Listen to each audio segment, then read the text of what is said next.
Bagamoyo kwenye shamba letu la mifugo mbalimbali, lakini hapa tuna banda letu hili hapa la sungura. Sungura ndio hawa hapa.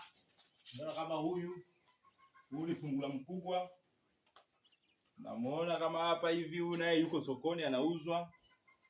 Kwa hiyo anaenda safi kabisa. Huyu hapa ni sungura. Kwa hiyo wanaotaka kufuga sungura hapa wanapatikana, tunawauza kwa bei nafuu kabisa na tunakupatia mzigo popote unapohitaji. Sungura wazuri, ana afya kama huyu unamuona ana afya.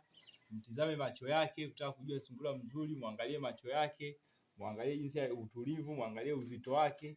Na nyama ya sungura ni nyama yenye thamani kubwa sana, ambayo una uwezo wa kuiuza popote pale ambapo unao. Na sungura tuliokuwa nao sisi hapa sasa, tuna sungura wengi.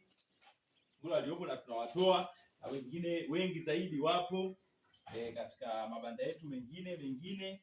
Kwa hiyo tunafurahi kuona kwamba kuna sungura wengi na tunawaletea wateja wetu safi kabisa. Yeah.